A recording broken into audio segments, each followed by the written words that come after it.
Regional ring road project alignment మార్పుపై వివాదం రాజుకుంది.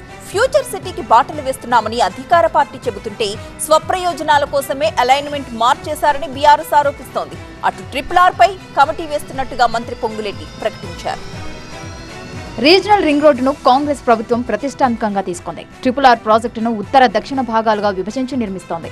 రావిర్యాల నుంచి ఆమన్గల్ వరకు 41.5 కిలోమీటర్ల మేర 300 ఫీట్ల వెడల్పుతో గ్రీన్ఫీల్డ్ రేడియల్ రోడ్ నిర్మించనున్నట్టు రాష్ట్ర ప్రభుత్వం తెలిపింది. ఇందుకోసం భూసేకరణ ప్రక్రియను వేగవంతం చేశారు. చౌటుప్పల్ దగ్గర జంక్షన్ మార్పు చేసింది. రంగారెడ్డి జిల్లాలో తలకొండపల్లి అలైన్మెంట్ ను చౌలపల్లి నుంచి ఏదురుగూడెం వరకు మార్పు చేసింది. ఫ్యూచర్ సిటీ అవసరాల దృష్ట్యా అలైన్మెంట్ మార్చామని ప్రకటించింది. రీజనల్ రింగ్ రోడ్డు దక్షిణ భాగం అలైన్మెంట్ మార్పుతో రేవంత్ రెడ్డి ప్రభుత్వం భూదందాలకు తెరలేపిందన్నారు BRS MLA Vemula Prashanth Reddy.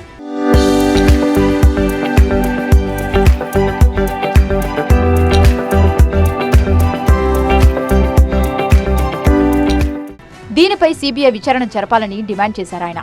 Fourth city పాత అలైన్మెంట్ మధ్య దూరం 10 కిలోమీటర్లు ఉంటే కొత్త అలైన్మెంట్ తో ఆ దూరం 12 కిలోమీటర్లు అయిందన్నారు బీఆర్ఎస్ నేతలు. ఆమన్గల్ దగ్గర 400 ఎకరాల కుందారం భూములను లాక్కుంటున్నారని ఆరోపించారు. కాంగ్రెస్ నేతలు రాజవంశీయులతో బేరం కుదుర్చుకుని పేదలను వెళ్లగొట్టి భూములను ఆక్రమిస్తున్నారన్నారు.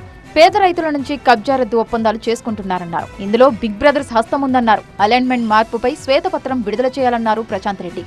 ఆ రాజవంశీయుల దగ్గర బేరం కుదుర్చుకొని ఇప్పుడు ఈ సాగు చేసుకుంటున్న రైతులకు చాలా చీప్గా వాళ్ళని భయపెట్టి ఎల్లగొట్టి మీ పేరు మీద లేదు ఇది ఎల్లగొట్టి ఈ కుందారం భూముల్ని వీళ్ళు ఆక్రమించేసి ఈ కాంగ్రెస్ పార్టీ ప్రభుత్వంలో ఉన్న పెద్దలు వాళ్ళనేది అక్కడ లోకల్ ఏరియాలు అనేది బిగ్ బ్రదర్స్ పేరు చెప్తున్నారు.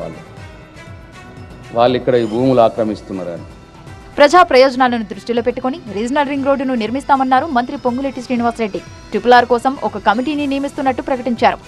ఏదైతే RRR ఉందో ఈ RRR రీజనల్ రింగ్ రోడ్డు దక్షిణ భాగం అలైన్మెంట్ ఖరారు చేసేందుకు R&B స్పెషల్ చీఫ్ సెక్రటరీ ఆధ్వర్యంలో 12 మందితో కమిటీని అధికారులతో ఒక కమిటీని ఏర్పాటు చేయడం జరిగింది.